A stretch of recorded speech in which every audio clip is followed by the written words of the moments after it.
morning. So imagine, it's your final race in the cross-country season, but you just badly bruised your hip. You know a shortcut on the course, so it'd be easy to cut across. It's going to guarantee you the win in the race. It's okay, right? If you weren't hurt, you'd be at the front no problem, so just do it. Now, that's a problem that I and many other students face during tough competitions.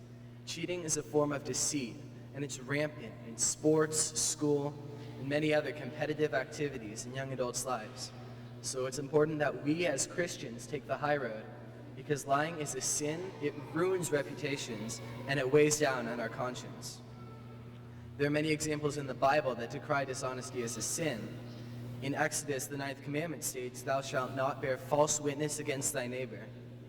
Then in the New Testament, Jesus often reprimands the Pharisees for being hypocrites and liars by not practicing what they preach. In Matthew 23:28, he says, "So you outwardly appear righteous to others, but within you are full of hypocrisy and lawlessness." Later, in St. Paul's second letter to Timothy, Paul describes the prize awaiting those who choose the righteous path in life. "I have fought the good fight. I have finished the course. I have kept the faith. There is laid up for me the crown of righteousness, which the Lord will award to me." The crown in heaven is the crown that we should first be trying to win, before any crown on earth. While we may not receive benefits at the moment for being honest, we're going to earn the trust of those around us and gain rewards in heaven. In a society that's worshiping success, regardless of the methods, cheating is a really tempting path to follow.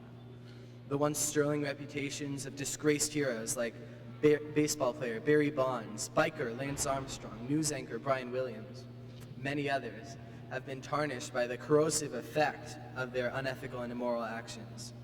The Bible tells us a story in Acts 5, verses 1 through 11, about a well-respected couple, Ananias and Sapphira, whose lying cost them not only their reputations, but much more.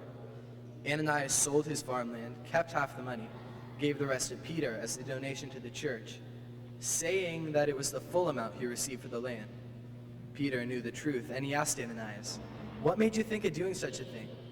You have lied not just to human beings, but to God." Ananias was instantly struck dead by God, and hours later, his wife came in, said the same thing as Ananias, and died too. Ananias and Sapphira attempted to cheat God and cheat their way into heaven, but instead they cheated themselves of their lives, their reputations, and possibly their salvation. Lying and cheating lay a heavy burden upon our conscience. One of our patristic fathers, St. Augustine, reveals how lying affects our character. If you know what the truth of the evidence is, then you have light in your mind.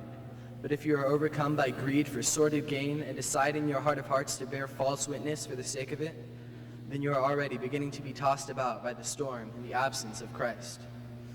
St. Augustine teaches us that telling a lie weighs us down with the guilt that we have done the wrong thing and the apprehension that someone could find out the truth.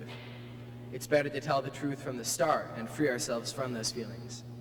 So in conclusion, honesty follows the teachings of Christ, keeps your reputation intact, and gives you a clean conscience. So whether it's the final stretch of a race that you need to win, or the final question on a test that you have to pass, trust in the words of David and look to God. "I lift up mine eyes to the hills, from whence comes my strength." You don't need to resort to cheating, because the same God that saved Daniel from the lion's den and Jonah from the whale's belly will pull you through your struggles and eventually to your crown in heaven. Thank you. Thank you, Christian. One moment.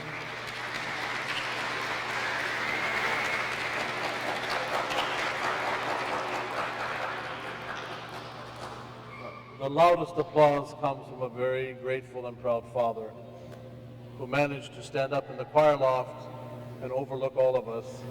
He should be proud and pleased. Christian is a product of a beautiful and loving home and a community here at Holy Cross that has watched him grow and mature, and we are very pleased and we are also proud. Thank you, Christian. God bless you. Continue the good work.